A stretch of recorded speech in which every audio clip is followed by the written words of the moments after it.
नमस्कार, मैं हूं आपके साथ वागीशा। स्वदेश न्यूज पर एक बार फिर बात की क्या यूपी में कैबिनेट विस्तार की जो अटकलें लगाई जा रही है, जो अटकलें तेज हो गई है, क्या जो रिक्त पद है उन्हें भरा जाएगा या फिर मंत्री बढ़ाए जाएंगे। यूपी में कई दिनों से चल रही मंत्रिमंडल विस्तार की अटकलों के बीच मुख्यमंत्री योगी आदित्यनाथ राज्यपाल आनंदीबेन पटेल से आज मुलाकात करेंगे। कहा जा रहा है कि सीएम योगी यूपी में कोरोना की स्थिति और अपने दौरों की रिपोर्ट देंगे। इस बीच मंत्रिमंडल विस्तार की अटकलें भी तेज हो गई है। राज्यपाल आनंदीबेन पटेल पिछले कई दिनों से भोपाल में थी, वह कई कार्यक्रम रद्द कर लखनऊ लौट आई है। ऐसे में इस मुलाकात को बेहद अहम माना जा रहा है। कयास लगाया जा रहा है कि मंत्रिमंडल विस्तार में पूर्व आईएएस और एमएलसी एके शर्मा को बड़ी जिम्मेदारी दी जा सकती है। सूत्रों की माने तो एमएलसी एके शर्मा को डिप्टी सीएम बनाया जा सकता है। बेसिक शिक्षा मंत्री सतीश द्विवेदी को लेकर भी कई कयास लगाए जा रहे हैं। पहले भाई की गरीब कोटे में नियुक्ति और उसके बाद जमीनी खरीदने को लेकर वह सुर्खियों में है। ऐसे में जीरो टॉलरेंस को पूरा करने के लिए उनकी भी मंत्रिमंडल से छुट्टी होने की चर्चा हो रही है। योगी सरकार में 3 मंत्रियों के पद खाली है। पहले होमगार्ड मंत्री और पूर्व क्रिकेटर चेतन चौहान का निधन हो गया था। उसके बाद कैबिनेट मंत्री और कानपुर के घाटमपुर से विधायक कमल रानी वरुण की मौत हो गई थी। कुछ दिन पहले मंत्री विजय कश्यप की भी कोरोना से जान चली गई थी। इधर कई दिनों से योगी मंत्रिमंडल विस्तार की अटकलें चल रही थी कि रविवार को संघ के साथ बैठक हुई। इसके बाद संघ सरकार्यवाह दत्तात्रेय होसबोले लखनऊ पहुंच गए। होसबोले जियामऊ विश्व स्वास्थ्य समाज केंद्र में बैठक उन्होंने की और अब ये कयास लगाया जा रहा है कि मंत्रिमंडल विस्तार यूपी का हो सकता है, यानी कि जो रिक्त पद है या तो उन्हें भरा जाएगा या फिर मंत्री बढ़ाए जाएंगे। बता दें, यूपी में पंचायत चुनाव में मिली हार के बाद भाजपा की अब चिंता बढ़ गई है। बता दें, विधानसभा चुनाव को लेकर अब यूपी में तैयारी शुरू हो गई है। इसके पहले भी बैठकें हुई है ताकि यूपी में सत्ता वापसी फिर से हो सके। वहीं बात करें तो सूबे के विधानसभा चुनाव में महज 8 ही महीने का समय बाकी है। उससे पहले सरकार और संगठन में व्यापक सुधार किए जाने हैं, इसलिए सरकार के विस्तार की चर्चा बार बार सामने आ रही है। बता दें, यूपी में पंचायत चुनाव में मिली हार के बाद ये बड़ी कयावत लगाई जा रही है कि अब मंत्रिमंडल विस्तार हो सकता है, यानी विधानसभा चुनाव को लेकर अब यूपी में तैयारियां तेज हो गई है। 8 महीने का समय बाकी है, लेकिन उसके पहले सभी तैयारी यूपी में करनी है।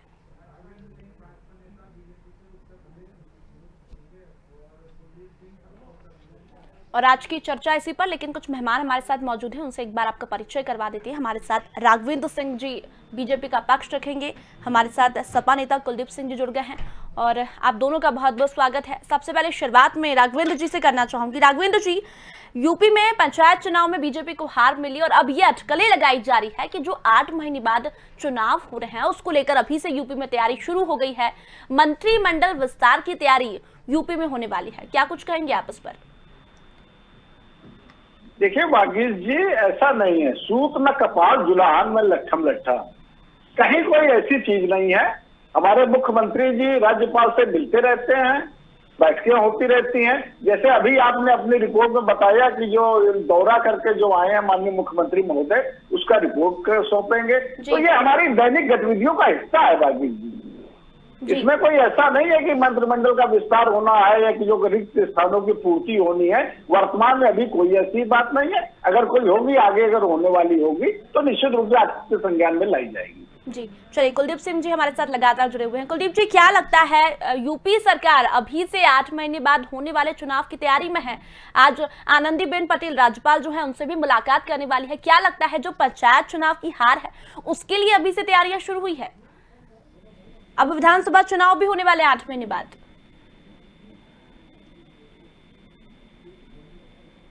कुलदीप जी, आप तक मेरी आवाज पहुंच पा रही है? तो शायद उन तक मेरी आवाज नहीं पहुंच पा रही है। हमारे साथ कांग्रेस से पक्ष रखने के लिए मथुरा दत्त जोशी जुड़ गए हैं। मथुरा जी, आपसे कमेंट चाहूंगी। यूपी में पंचायत चुनाव में बीजेपी को एक बड़ी हार मिली है, उसके बाद ये अटकलें लगाई जा रही है कि विधानसभा चुनाव को देखते हुए अब मंत्रिमंडल का विस्तार मुख्यमंत्री योगी आदित्यनाथ करेंगे।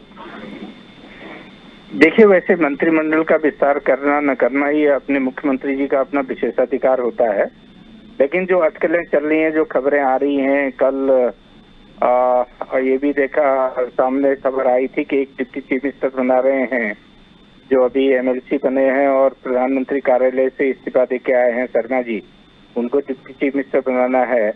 नई बातें आ रही हैं। एक मंत्री जी के ऊपर अपने भाई को नौकरी देने का मामला भी सामने आया है। उनका ईडब्ल्यूएस में नौकरी मिली है और उन्होंने इस्तीफा दिया है। उनके इस्तीफे की बात भी हो रही है। कई बातें सामने आ रही हैं। और एक खबर ये भी जबरदस्त उठी थी अभी 3-4 दिन पहले कि प्रधानमंत्री जी की और गृह मंत्री जी की और योगी जी की और आरएसएस के जो प्रमुख हैं उनके साथ भी एक महत्वपूर्ण बैठक हुई थी उत्तर प्रदेश के चुनाव के बारे में चर्चा करने के लिए। ये भी आपके सामने ये खबर भी आपकी आई होगी। एक बहुत बड़ी खबर ये 2-3 दिन पहले उड़ी थी। और ये हो सकता है क्योंकि भारतीय जनता पार्टी आज जैसे उत्तराखंड में भी जो महामंत्री संगठन है वो उत्तराखंड में भी बैठक ले रहे हैं, सारे पदाधिकारियों की, मंत्रियों की और जितने भी उनके अनुषंगिक संगठन है उनकी भी। तो उत्तर प्रदेश में भी है। भारतीय जनता पार्टी को तो और बातों से कोई लेना देना नहीं है। वो केवल चुनाव से संबंधित बातें वो करते हैं, चुनाव के लिए चिंतित रहते हैं। आपने देखा होगा कि पूरे देश में कोरोना अपने पैर पसार रहा था और भारतीय जनता पार्टी पूरी की पूरी बंगाल में चुनाव में लगी हुई थी, चुनाव प्रचार में लगी हुई थी। और प्रधानमंत्री जी इतनी बड़ी 7 लाख की रैली को संबोधित करते हुए कह रहे थे कि इतनी बड़ी रैली मैंने जीवन में नहीं देखी। और जहां देख रहा हूं मुझे सिर दिखाई दे रहे हैं, आदमी दिखाई दे रहे हैं। तो भारतीय जनता पार्टी का चाल चरित्र सब आपके सामने है। वो निश्चित रूप से चुनावी मूड में है।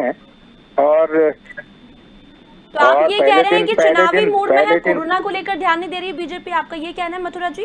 क्योंकि विपक्ष लगातार यही कहता आया है कि इन्हें चुनाव की पड़ी है और यहाँ कोरोना बढ़ रहा है। ये आपके सामने भी है, सबके सामने है। ये तो तथ्य आधारित खबरें हैं। पहले दिन रोते हैं, दूसरे दिन चुनाव की तैयारी में जुड़ जाते हैं, तो तैयारी करते हैं। ये तो खबर इतनी बड़ी हॉट कर, मैं आज ही बता रहा हूँ, उत्तराखंड में भी आए हैं महामंत्री संगठन आज उत्तराखंड में है, उनकी मीटिंगें चल रही हैं। वो क्या करने नहीं तो आ रहे, क्या कोरोना से निपटने आ रहे हैं? क्या कोरोना से तो इनका कोई लेना देना नहीं है ना। जब इन्हें आपने देखा कि चुनाव में बंगाल में रहे और इन्होंने कभी भी इस चीज की परवाह नहीं की कि कितने मर रहे हैं, क्या हो रहे हैं। आज दिखाने के लिए जरूर घूम रहे हैं आप। जब कुछ कम हुआ है कोरोना तो उससे घूम रहे हैं आप, फिर नए सिरे से लगेंगे चुनाव में। इनकी चिंता तो यह है कि लेकिन मथुरा जी कुछ समय पहले सोनिया गांधी ने भी बैठक की थी कि कांग्रेस में सुधार की जरूरत है। तो फिर ये कहें कि कांग्रेस को भी सिर्फ अपनी पार्टी की चिंता है, लोगों की चिंता नहीं है? नहीं, कांग्रेस की देखो वर्किंग कमेटी जब भी बैठती है वो अपने हिसाब से बैठती है। हमने कभी चुनाव की बात ही नहीं की। ये तो जब परसों मैं आपको लेटेस्ट खबर जो दे रहा हूँ, जो मैं कह रहा हूँ, क्या प्रधानमंत्री जी ने आरएसएस के लोगों के साथ और जो महामंत्री संगठन है गृह मंत्री जी के साथ, योगी जी के साथ बैठ के केवल इसी बात पर चर्चा की कि हम उत्तर प्रदेश के चुनाव जो 8 महीने बाद, क्योंकि पंचायत चुनाव में आपकी हार हो चुकी है, कोरोना में आप कतई फेलियर रहे हैं, उसके मैनेजमेंट में आप सफल नहीं रहे हैं, लोग अंधाधुंध मर गए, जिस तरीके से गंगा के किनारे 100 बहा दिए गए, सब आपके सामने है।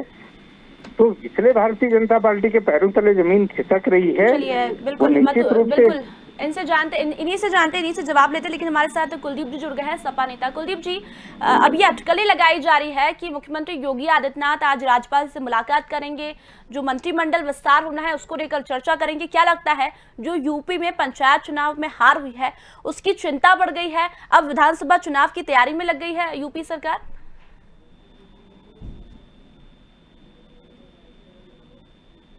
कुलदीप जी, आप तक मेरी आवाज पहुंच पा रही है?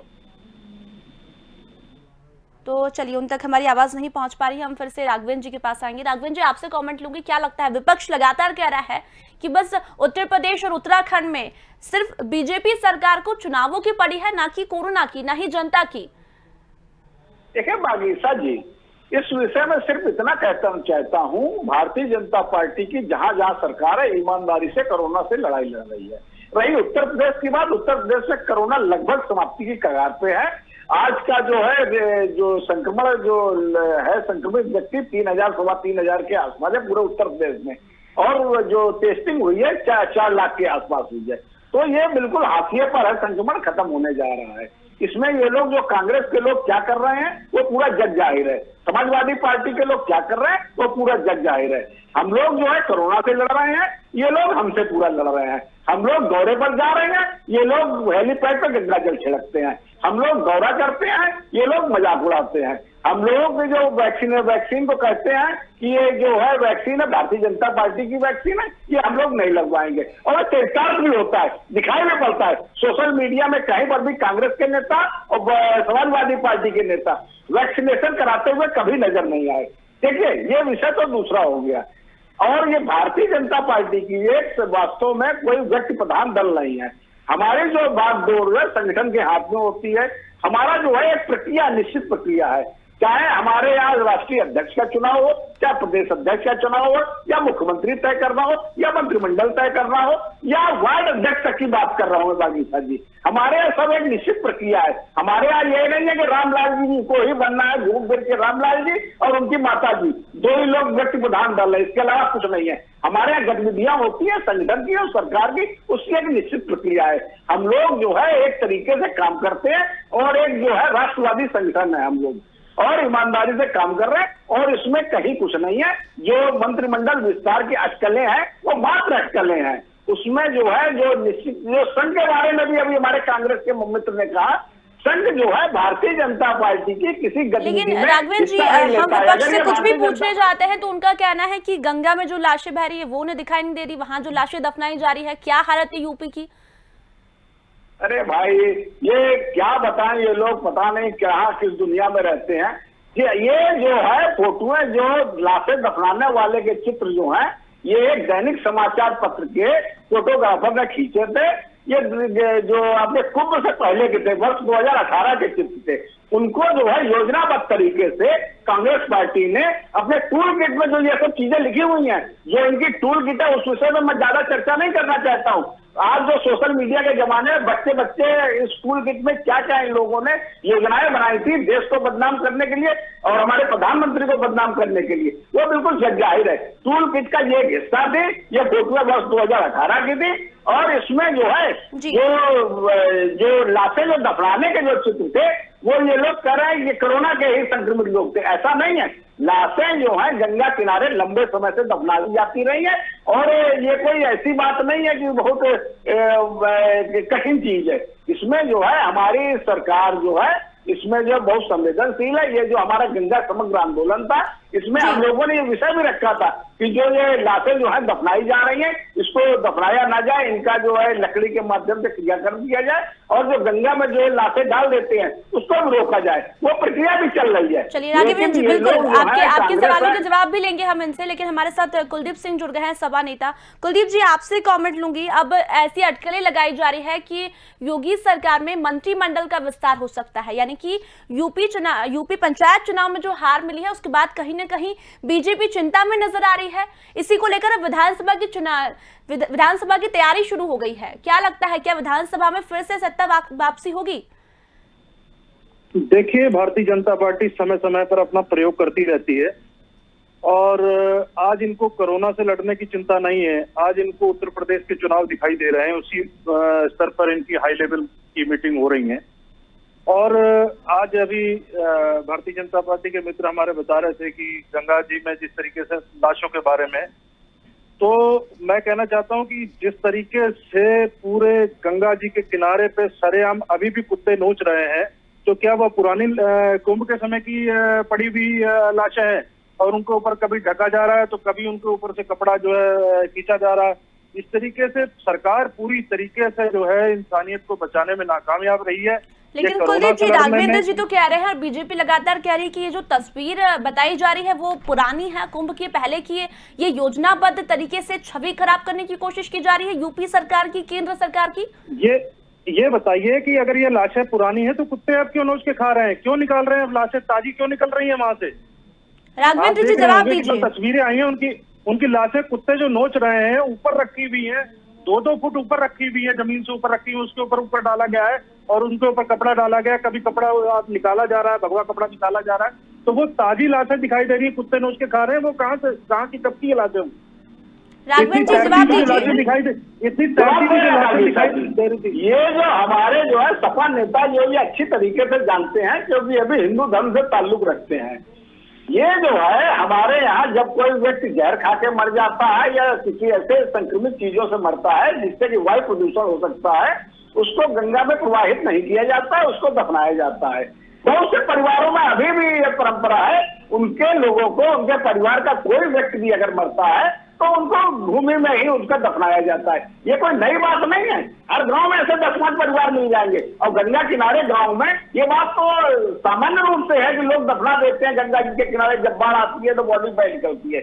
ये कोई नई बात नहीं है कि दफनाए गए हैं, लाश जो है किनारे लग गई है, ये प्रायः देखा गया है। मैं आप बताया बागीसा जी, मैंने पहले भी कहा है हमारे जो है गंगा समग्र में ये विषय को लाया गया गंगा को स्वच्छता अभियान। ये बोल रहे हैं ना कि फिर कुत्ते अब क्यों नोच रहे हैं, अगर पुरानी तस्वीरें हैं तो अब क्यों निकाल रहे हैं, ये कहना है कुलदीप जी का। नहीं, पुरानी तस्वीरें नहीं है भाई, ये परंपरा है। नई बॉडी भी ये लोग दफना देते, जैसे कोई मर गया तो वो लोग दफना देते हैं अभी भी। ये कोई पुरानी बात मैं नहीं कह रहा हूँ। इस विषय पे बहुत से एडिटोरियल लिखे जा चुके हैं और समाचार लगातार आ रहे हैं। मैंने बहुत चैनलों में डिबेट किए। ये कोई मैं ये नहीं कह रहा पुरानी बात, ये पुरानी बात 2018 की एक कनौजिया फोटोग्राफर था जो कांग्रेस पार्टी ने जिस फोटो को वायरल किया था, मैं उस फोटो की बात कर रहा हूँ। और ये जो वर्तमान में जो बॉडी निकल रही है वो नई बॉडी आई है और उसको जो है बहुत से परिवारों की परंपराएं हैं बागीसा जी कि वो जब कोई मृत व्यक्ति हो जाता है उसको भूमि में दफना दिया जाता है या गंगा जी में प्रवाहित कर दिया जाता है। दोनों बातें, दोनों अलग अलग बातें हैं। चलिए मथुरा जी आपसे जवाब लूंगी। राघवेंद्र जी का कहना है कि जो कांग्रेस पार्टी ने तस्वीर वायरल की वो पुरानी है। इतनी बड़ी दुर्भाग्यपूर्ण बात है कि सत्तारूढ़ पक्ष का व्यक्ति, सत्तारूढ़ दल का व्यक्ति, सत्तारूढ़ पार्टी का प्रवक्ता बनकर अगर चैनल्स में इस तरह की बात करेंगे तो आप समझ सकते हैं कि इस देश की स्थिति क्या होगी।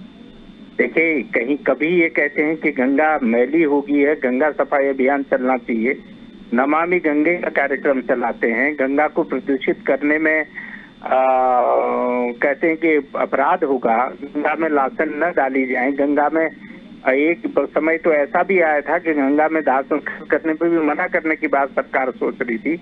आज जब देख रही है कि सैकड़ों लाशें, एक लाश हो तो चलो हम मान सकते हैं कि 1-2 व्यक्ति ठीक है, इस बात से मैं कुछ हद तक सहमत हो सकता हूं कि एक परंपरा हमारे यहाँ ये भी है कि कुछ लोग दफनाने का काम करते हैं, जल समाधि देने का काम भी करते हैं, भू समाधि देने का काम भी करते हैं आदमी के मरने के, व्यक्ति के मरने के बाद। लेकिन 90% से भी ज्यादा लोग आज भी चितादाह देते हैं, तब उसका दाह संस्कार माना जाता है। लेकिन जितनी भी डेड बॉडीज मिली हैं, जितने भी मानव शव मिले हैं, आप क्या कल्पना कर सकते हैं किस तरह की बात करें। ठीक है, इनको तो ये तो झूठ बोलने में माहिर लोग हैं, ये कुछ भी कह सकते हैं, इनको सब कुछ बात है। ये जो कहते हैं वो सही है, बाकी जो कहते हैं वो गलत कहेंगे, वो देशद्रोही हो जाएंगे, उनकी बात बिल्कुल झूठी हो जाएगी। आप देखिए, बिहार सरकार को भी उसमें कहना पड़ा कि हाँ ये लाशें उत्तर प्रदेश से बह के आई है। बिहार में बस्तर जिले में आपको डेड बॉडी मिले हैं, वहाँ पर मानव शव मिले हैं, तो वो कहाँ से आए हैं। अब इस तरह की बात भाजपा के लोग करेंगे, इसका मथुरा जी एक बात ये भी तो है कि विपक्ष से सिर्फ नकारात्मक ट्वीट, नकारात्मक भावनाएं सामने निकल कर आती है। कभी आप लोग ये नहीं कहते कि मुख्यमंत्री योगी आदित्यनाथ जमीनी हकीकत जानने भी तो हर रोज निकल रहे हैं। कभी ये बात नहीं कही। मुख्यमंत्री आज जमीनी हकीकत जानने आज निकल रहे हैं, जब कोरोना लगभग अभी हमारे भाजपा के मित्र कहते हैं कि समाप्ति की स्थिति में है, लेकिन मैं इसको समाप्ति की स्थिति में नहीं मानता हूं, लेकिन कम हुआ है उसका संक्रमण। आज से पहले कहाँ थे आप देखिए, 1 महीना पहले कहाँ थे जब कोरोना चरम में था, तब कहाँ बंगाल में रैलियां कर रहे थे। राघवेंद्र जी जवाब दीजिए। इनका कहना है कि अभी जमीनी हकीकत जानने निकले हैं। था ना, आज समीक्षा बैठक कर रहे हैं, आज अस्पतालों में जा रहे हैं, मानते हैं इस बात को हम। उसको कोई आप ये मत आरोप लगाइए हम नकारात्मक बात करते हैं। ये भी बीजेपी का आरोप है कि सिर्फ लाशों पर राजनीति, वैक्सीन पर राजनीति विपक्ष का काम है। देखिए, ये इनके पास कहने के लिए तो कुछ नहीं है, इन्होंने यही कहा है वैक्सीन के लिए। आज देश में हर प्रदेश में आधे वैक्सीनेशन रुक गया है। क्यों रुका भाई वैक्सीनेशन, इसका जवाब कौन देगा? अगर हम इनसे सवाल पूछेंगे वैक्सीनेशन क्यों रुका, तो ये हमको देशद्रोही कह देंगे, क्योंकि इनके डीएनए में, इनके नेचर में है। पूछ लेते हैं मथुरा जी, पूछ लेते हैं, उनसे भी सवाल पूछ लेते हैं। राघवेंद्र जी जवाब दीजिए। क्या इनका कहना है कि वैक्सीनेशन क्यों रुक रहा है देश में, और अगर ये सवाल पूछता है विपक्ष तो देशद्रोही हो जाते हैं हम। देखिए, उत्तर प्रदेश में पर्याप्त मात्रा में वैक्सीन है, पर्याप्त मात्रा में वैक्सीनेशन हो रहा है। आज से 15 दिन पहले 2000 सेंटर में वैक्सीनेशन हो रहा था। 15 दिन के जो 15 तारीख के आसपास 200 सेंटर और बढ़ा दिए गए हैं और 1 तारीख को अभी और सेंटर बढ़ाए जाएंगे। देखिए, एक व्यवहारिक बात यह है, वैक्सीन जो लगाई जाती है व्यक्ति को, तो उसमें बहुत ही निश्चित माहौल में लगाई जाती है, वहां संख्या कम रही, ये बात को विशेष ध्यान रखा जाता है। अगर वहां पर एकदम से भीड़ आ जाएगी तो हो सकता है संक्रमण ज्यादा फैल जाए, इस बात को भी हम लोग ध्यान रखते हैं। उत्तर प्रदेश में वैक्सीन की कमी कहीं नहीं है। हमारे योगी आदित्यनाथ जी जब कोरोना पॉजिटिव थे तब भी देश भर से तैयारी कर रहे थे। उन्होंने ऑक्सीजन टैंकर खरीदे और उसमें जीपीएस सिस्टम लगाया। उस समय ऑक्सीजन की उत्तर प्रदेश में किल्लत थी, याद करिए। उस समय उन लोगों ने 50 ऑक्सीजन हमारी सरकार ने खरीदे, ऑक्सीजन टैंकर, और उनको जीपीएस सिस्टम लगा करके उसको जो है उत्तर प्रदेश से मूव कराया। वर्तमान में उत्तर प्रदेश में 90 ऑक्सीजन टैंकर हैं। इस समय 5 ऑक्सीजन टैंकर हुआ करते थे। एयरलिफ्ट करा के ऑक्सीजन मंगाई गई, बाई ट्रेन ऑक्सीजन मंगाई गई, हवाई जहाज से रेमडेसिविर इंजेक्शन मंगाया गया। और जैसे ही हमारे योगी आदित्यनाथ उत्तर प्रदेश के मुख्यमंत्री कोरोना निगेटिव हुए, सड़कों पर है। आज की तारीख में 40 जिलों का दौरा कर चुके हैं, 40 से ऊपर जिलों का दौरा कर चुके हैं और लगातार उत्तर प्रदेश में जो संक्रमण है उसकी लगातार गिरावट आ रही है, जिसकी तारीफ WHO भी कर चुका है। मुझे इनके प्रमाण पत्र की आवश्यकता नहीं है। मैं ये पूछना चाहता हूं, हमारे कांग्रेस के मित्र भी बैठे हैं, समाजवादी पार्टी के मित्र भी हैं, ये जो है संक्रमण वैश्विक संक्रमण है। कोरोना महामारी एक महामारी है, इसमें जो है ये लोग क्या कर रहे हैं? ये लोग जो राजीव गांधी फाउंडेशन ट्रस्ट है, चाइना से जो इन लोगों ने 25,000 करोड़ का जो चंदा लिया था, उसका क्या कर रहे हैं? कोई 5 काम बता दें इन लोगों ने सकारात्मक किया हो उत्तर प्रदेश सरकार। कुलदीप जी जवाब दीजिए, कुलदीप जी जवाब दीजिए। बीजेपी भी लगातार यही कह रही है, अभी मैंने इनसे भी यही कहा, मथुरा जी से, कि सकारात्मक कोई भूमिका विपक्ष नहीं निभा रही है, ये बीजेपी का कहना है। भूमिका सकारात्मक ही निभा रही है विपक्ष, बिल्कुल। और लेकिन मैं पूछना चाहता हूं, क्या मुख्यमंत्री जी जो प्रदेश का दौरा कर रहे हैं वो कोरोना की महामारी से निपटने के लिए दौरा कर रहे हैं या पंचायत चुनाव को साधने के लिए ये दौरा हो रहा है? ये दौरा पूरी तरीके से पंचायत चुनाव किस तरीके से जीता जाए, जिला पंचायत चुनाव और ब्लॉक प्रमुख चुनाव किस तरीके से जीता जाए, जवाब तो बनता ही है। ये जो अब तो कुलदीप जी ने भी कह दिया कि ये दौरा आखिर कोरोना को लेकर है या फिर चुनाव को लेकर है, जवाब दीजिए। अरे भाई, इसे तर्क नहीं कहते हैं, इसे कुतर्क कहते हैं। योगी आदित्यनाथ जिस दिन से बीमारी से उठे हैं उस दिन से सड़कों पर हैं, लगातार जो है अस्पतालों का दौरा कर रहे हैं, ऑक्सीजन के जो है टैंकर पहुंचा रहे हैं, ऑक्सीजन के प्लांट लगवा रहे हैं। आजकल के सोशल मीडिया और मीडिया के जमाने में कोई चीज छुपी नहीं रहती है। एक भी अगर संगठनात्मक बैठक की माननीय योगी जी ने, कुलदीप जी, लेकिन इस बात से तो हम नहीं नकार सकते कि उत्तर प्रदेश की स्थिति सुधर रही है। अब धीरे धीरे वैक्सीनेशन प्रक्रिया भी तेज हो गई है। स्थिति की बात करें तो धीरे धीरे पॉजिटिव केस है वो भी कम होने लगे हैं। इस बात से तो हम नहीं नकार सकते। और आप कह रहे हैं कि मुख्यमंत्री योगी आदित्यनाथ चुनाव को लेकर दौरे कर रहे हैं। देखिए, वैक्सीनेशन की बात है। आज ब्लैक जो आया है, फंगस आया है, उसको लेकर के मारे लोग फिर रहे हैं। उसकी दवाई, उसका इंजेक्शन कहीं नहीं मिल रहा है। मेरे व्यक्तिगत मिलने वाले 10 मरीज मेरे हॉस्पिटल्स में पड़े हुए हैं। दिल्ली तक कहीं पर भी उसके टीके का कोई इंतजाम नहीं है। पीलीभीत से लेकर बरेली तक हमारे लोग धक्के खा रहे हैं। क्या इंतजाम है, क्या लड़ रहे हैं ये उसके लिए, महामारी से किस तरीके से निपट रहे हैं? विपक्ष क्या कर रहा है? चलिए योगी, मैं मान रही हूँ, आप कह रहे हैं ना कि योगी सरकार कुछ नहीं कर रही है, दौरे चुनाव के लिए कर रही है। विपक्ष क्या कर रहा है? सरकार की जिम्मेदारी है, ये सरकार की जिम्मेदारी है कि लोगों को दवाइयां मुहैया कराए, लोगों को इलाज मुहैया करवाए। ये सरकार की जिम्मेदारी है कि देश की जनता को विद्रोह कर देना चाहिए।